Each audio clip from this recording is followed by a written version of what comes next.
கடவுளுக்கு ஏற்ற குணம் எது? அதுதான் மத்தேயு 5:47 பார்க்கிறோம்.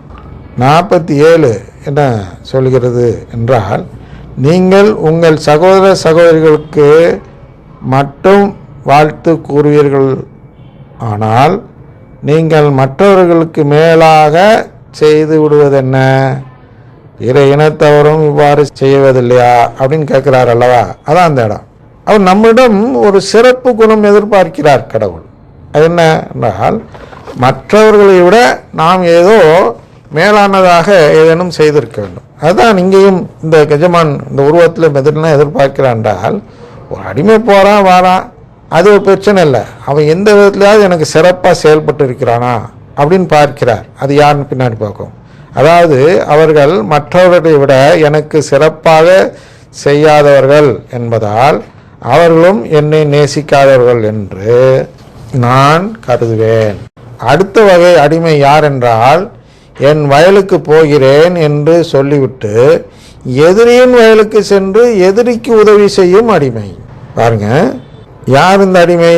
அதான் மார்க் 7:7 9 ஏற்கனவே பார்த்தோம்.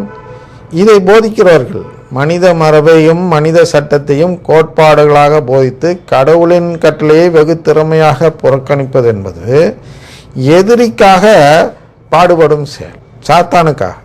சாத்தானுக்காக ஒருத்தர் பாடுபட்டால் அவரை எப்படி தேர்ந்தெடுப்பார் கடவுள்? அதனால் அந்த அடிமையும் இல்லை. இவர்கள் எனக்கு நேரடியாக துரோகம் செய்தவர்கள் ஆவார்கள்.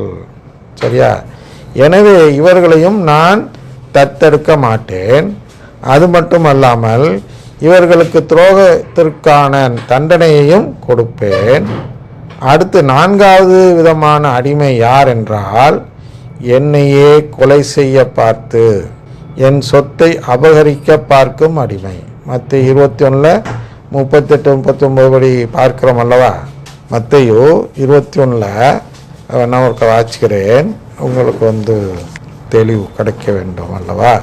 அம்மகனை கண்டபோது தோட்டத் தொழிலாளர்கள், இவன்தான் சொத்துக்கு உரியவன், வாருங்கள் நாம் இவனை கொன்று போடுவோம், அப்போது இவன் சொத்து நமக்கு கிடைக்கும் என்று தங்களிடையே பேசிக்கொண்டார்கள்.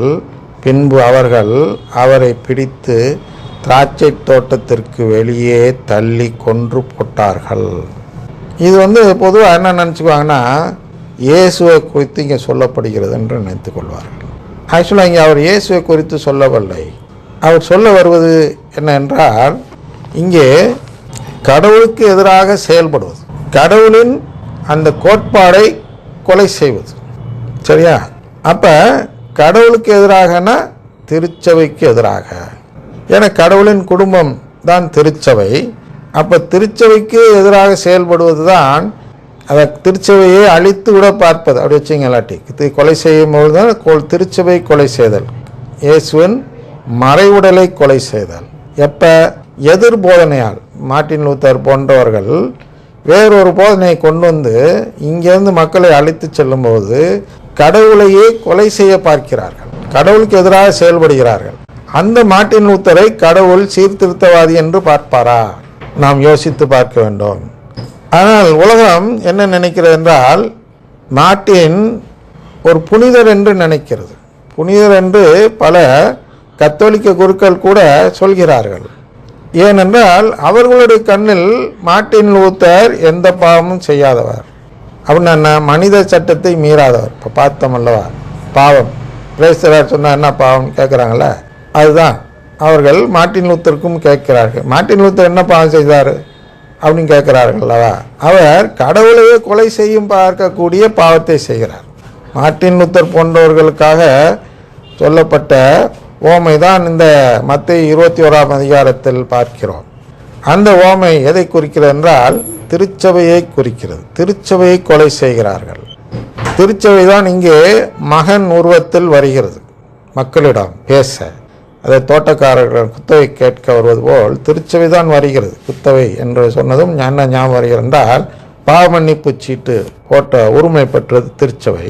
அப்போ அது வசூல் பண்ண வரும் திருச்சபையை கொலை செய்ய பார்த்தவர் தான் மார்ட்டின் லூத்தர். அதை இப்போ இந்த 4 விதமான அடிமைகளில் எந்த அடிமையை அவர் கொடுக்க முடியும் என்றால் இந்த 4ஐயும் கொடுக்க இயலாது. அப்போ யாருக்கு கொடுப்பார் என்றால் அடுத்து கேட்குறேன், அப்படி என்றால் எந்த அடிமையை தான் நீங்கள் தத்தெடுப்பீர்கள் என்று கேட்கிறார்.